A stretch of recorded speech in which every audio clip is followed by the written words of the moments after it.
Salutare oameni buni și bine ne-am regăsit la un nou clip.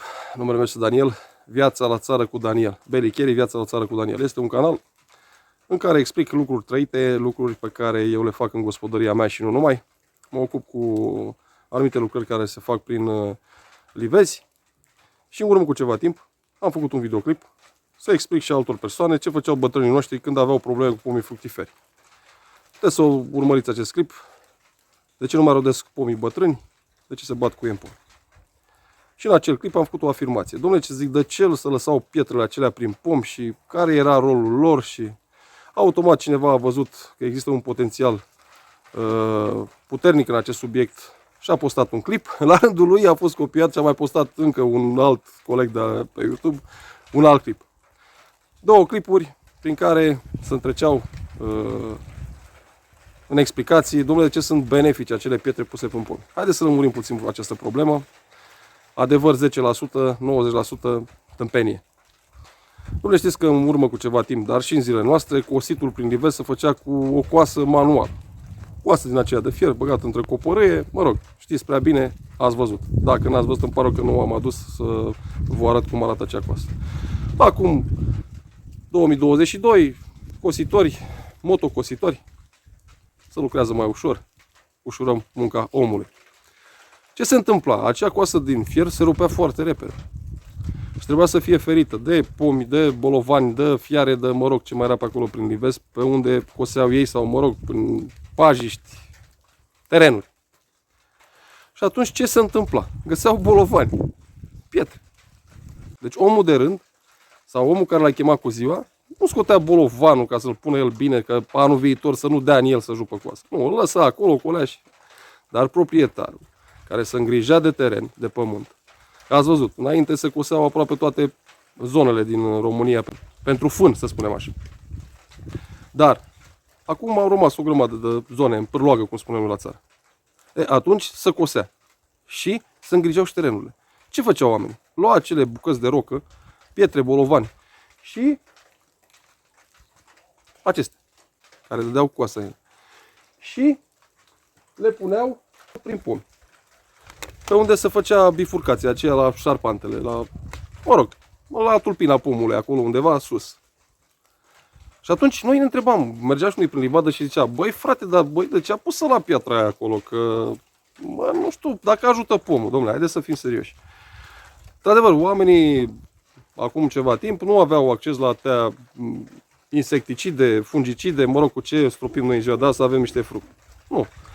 Puneau un îngrășământ natural, îl săpa, mai dădea cu un lapte de vară, o piatră vânătă, mă rog, ce mai era pe acolo și cam mai era tot. Nu era tapoloare, dar fructele aveau gust, nu se stricau și, mă rog, nu numai fructele, cam tot ce se făcea mai de mult.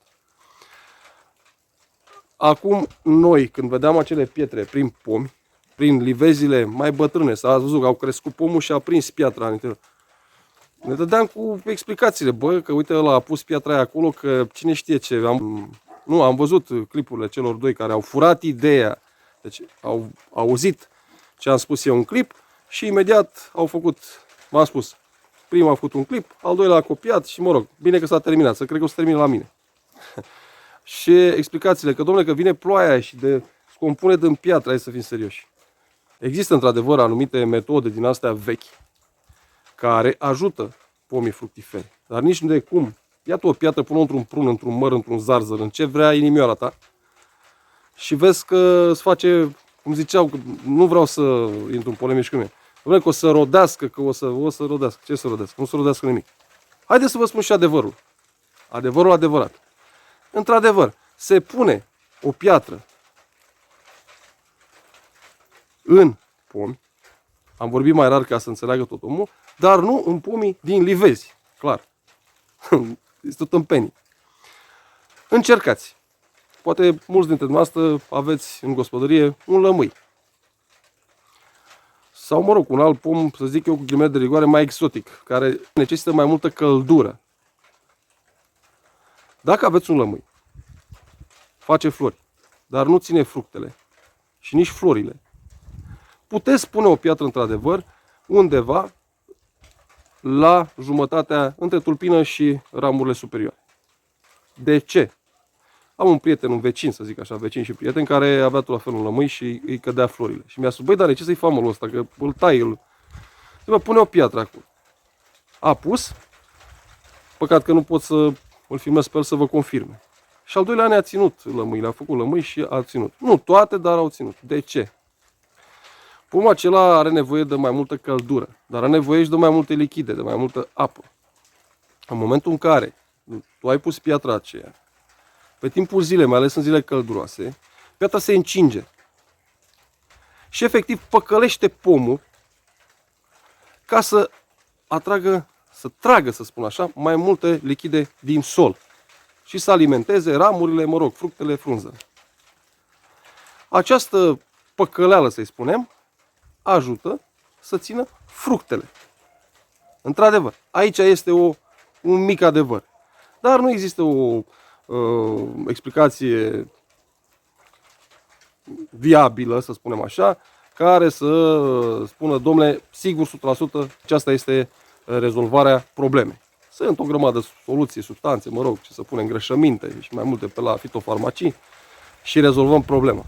Așa că, oameni buni, să nu mai lungim, dacă vedeți aceste pietre puse prin pomi, să știți că nu e ca să rodească pomii. Să știți că nu e ca să facă pomul nu știu ce pe acolo. Sunt pietre care le-au scos oamenii din pământ, le-au pus acolo, acolo au rămas, să-și nu-și rupă coasele. Oameni buni, vă doresc tot bine din lume și în încheiere vreau să vă rog ceva. Faceți decât lucruri care știu că sunt reale și lucruri care au o explicație temeinică. Nu faceți prostii prin livezile noastre, prin pomii dumneavoastră și încercați să luați exemple și sfaturi, dacă doriți, de la oamenii care fac aceste lucruri de niște ani și, în ultimul rând, au o anumită vârstă care arată că au trecut prin multe. Toate cele bune și haideți să punem niște pietre prin coroanele pomilor, că o să ne rodească mult mai bine și o să îi dea mama noastră.